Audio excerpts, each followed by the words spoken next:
on Yeousch Sports, limited liability here, and normally I usually put up rugby videos, but today I got something a little bit different. I got two of my buddies with me here, and we're sitting around, we're thinking, we're sports fans. There's a lot of things that go on in the world, and we have opinions on everything as well. So we figured, why not come on here, share some of those opinions with you, and hopefully have some fun while we do this as well. So I got with me today, I got Siggy V. What up, what up? And TheLeo 8719. What's up, bros?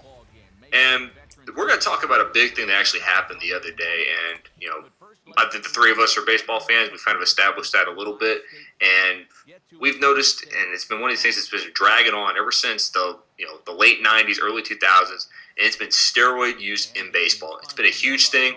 Numerous players have been either accused and or found guilty of using them. You got guys like Mark McGwire, Sammy Sosa, Barry Bonds, Roger Clemens, Rafael Palmeiro. I mean, the list goes on and on for the number of guys, and there's still dumbasses out there getting caught today. But the big thing actually was the other day, Roger Clemens, you guys can correct me if I'm wrong, it was like a 3-year trial. 4.5 years, I think it was, right? Something like that. After 4.5 years, the federal government prosecuting him for perjury, he was found not guilty, which is possibly one of the biggest waste of time and the biggest waste of money. Yep, I agree. It was insane, but all 6 counts not guilty, which, there's a whole bunch of sub-stories to that, too, especially with I think he's up for the Hall of Fame next year, right? Is that right? Yep. I think so, yeah. I think you're right on that one. Or either that or he's within the next year or two. Mm-hmm. So it'll be very interesting to see how people react. Obviously, they've already taken out on Mark McGwire. I think Bonds is also coming up soon. And everybody's already said they're not going to vote these steroid users or accusers into the Hall of Fame. But now Clemens has a unique situation where he has almost kind of like proof that he didn't do it, even though it's obviously jury. But it'll be an interesting case, I think. Yeah. I think just from the evidence and what we've seen so far, I don't think he's going to get in the Hall of Fame, no doubt. Oh, yeah, I doubt that, too. Yeah, it was one of those things. I was listening to ESPN Radio today, and they had Tim Kirchin on, and he's a baseball writer. He's one of the people that has a vote, and he came out straight and said it. He said, I will not vote for anybody who has either been convicted of and or even been associated with being accused of steroid usage. So that right there is a black mark. And then back to your point, Siggy, I was actually looking at this. Mark McGwire, in the 2 years he's been on the ballot, has only received like 100 and something votes. They said it was like 19% of the total votes, and you have to get something where like above 90% to even get selected to go into the Hall. Yeah, so, it's crazy. So yeah, definitely not going to be enough votes. I think it's going to be one of those situations where years down the road, it's going to have to be some kind of special committee to get some of these players in there. I think though, Mark McGwire, I think he destroyed himself by not even saying anything for so long, and then when everybody wanted him to say something, he finally came out and said it like 5 years too late, and he finally admitted that he did it. And I think also the mistake he did was saying he did it, but it didn't help him at all. Like, he would have hit those home runs anyways, and I think that was kind of one of those, whatever kind of, sayings that everybody's taking it out on him on.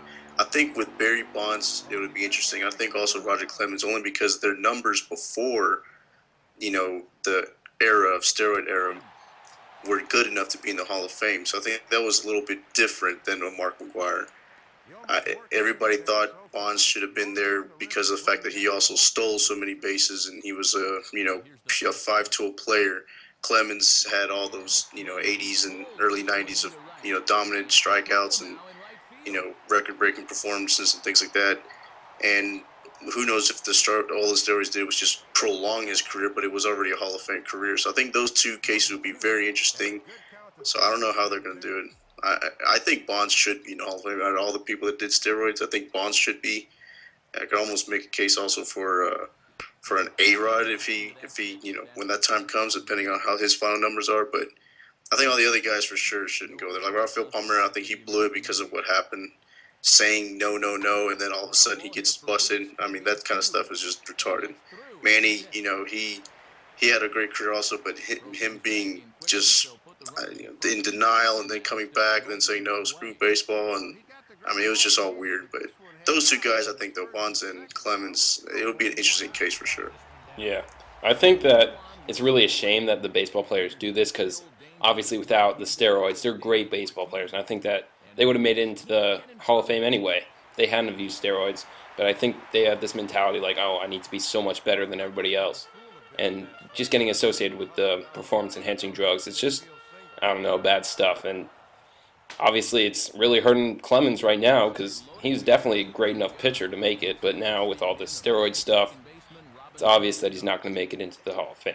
Yeah, and that's the thing too. Is I mean, Siggy, you mentioned Barry Bonds, but one guy who was similar to Bonds and being a 5-tool player, for lack of a better, before he got mixed in the story, was Jose Canseco. I mean, the guy was a 30-30 or 40-40 guy, and then he got on the juice as well. Did the Mark McGwire thing as the Bash Brothers with Oakland, and then he was kind of the big proponent of pointing the finger at everybody else, saying they were doing it. It was, he was the one that wrote a book about how everybody in the major leagues was using steroids, or the good majority of people were. So, you just look at these guys who were great to begin with, and how they just ruined it all for what prolonging their career. Or the big thing is it then probably comes from the money aspect, because if I put up big numbers in my final season, I'm going to cash in on that huge contract.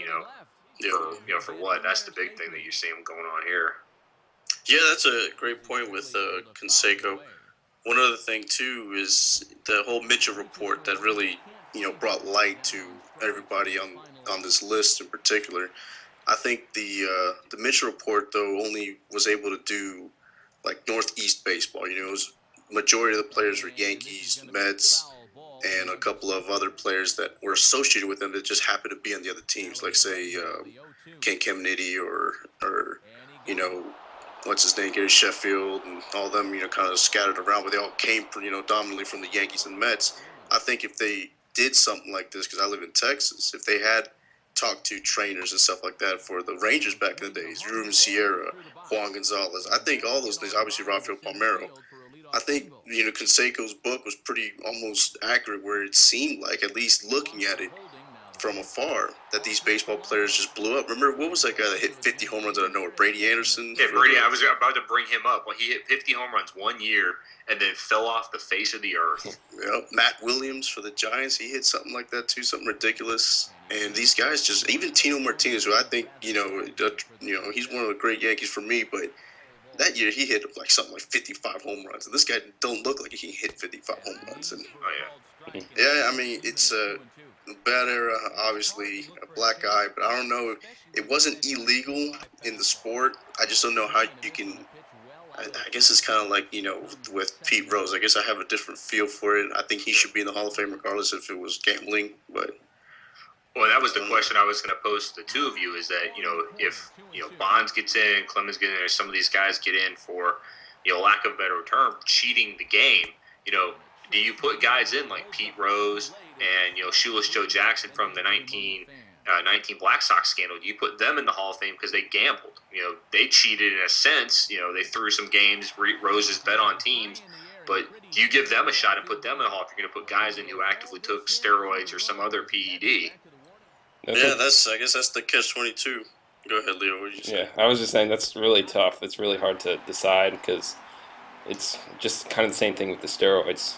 They're messing up with the game, and people don't want that to be on the Hall of Fame for history of forever of baseball. So yeah, and then the last point that really brings up on this topic is the federal government getting involved in baseball and prosecuting this. I mean, we've seen in the past from other sports, they seem to do a pretty good job with policing themselves. I personally believe that, the federal government should not be involved in professional sports and how they control and how they, discipline their players. Pretty much these guys, by cheating, have kind of ruled themselves out for getting into the Hall of Fame because, those that have the high-profile guys are all eligible for it because of their career numbers. But the younger guys who are still getting busted, you hear about them every now and then, they're ruining themselves, with a 50-game ban and then a 100-game ban. That's something you can't come back from in the minor leagues. That's a black mark that follows you. So I just wanted your guys' opinions. Do you think, what are your thoughts on the federal government getting involved in things like this? I absolutely agree that the government should not be involved at all. I mean, it's something that I feel bad for baseball, though, too, in a sense, because in all the other sports, when somebody gets busted for steroids, especially football, which we know that's probably number 2 out of all the major sports with steroid use, and yet whenever somebody gets busted, it's just hey, so-and-so got busted, 4-game ban or whatever it is, and that's it, end of story. You don't hear anything about it. You don't see the government saying, oh, wait, let me call in Sean Merriman and see what's going on here and figure stuff out. So I don't know what it is about baseball that they feel like they really have to nail these guys, because they went after Palmeiro, they went after Clemens, they went after Bonds Harden. Each time it seems like the public's like, well, hey, look, why? You're wasting money. It doesn't matter. They're not going to make this Hall of Fame if that's the end result anyways. Let them lie to the game or themselves, and then just let them fall apart on their own. And I think that's what they should do, is just leave them alone. The sports will take care of it. I think baseball has obviously gotten better, because you see people get bans here and there, but it's nowhere near like it was before. At least it doesn't look like it is from before. And certainly home runs are down, and pitchers are back up on the rise. Everybody's throwing no-hitters, it seems. Oh, yeah. Yeah, I think the government definitely should be hands off, because sports are sports, and the government should be focused on foreign affairs and stuff like that. I don't know, but they shouldn't be spending all their time like looking in on sports, saying, "Oh, he cheated, so we're gonna put him in jail." That's my opinion. Yeah, Right. exactly.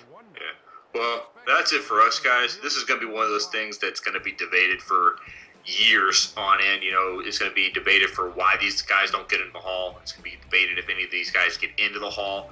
And then it's just kind of really we're kind of waiting around what's the next quote-unquote scandal that's going to occur that, is going to rock the sports world. Baseball's already got the steroid black mark. They got the end results from the strike of 94 they're still recovering from. But it's just going to be one of those things that we're always going to, kind of sit around. And that's kind of what the purpose of these little series from us are going to be about, is just three guys getting on, talking sports, and having fun with it. So I'm Limited Liability, and I'll let you guys, take us out. My name is Siggy, saying peace. I'm TheLeo 8719. No, see you later, bros. Yeah. Have a good one, guys. Peace. Thanks for joining us here tonight. This has been a presentation of MLB 12 The Show. For more, don't forget to check us out online at theshownation.com. The National League comes out on top, 3-0.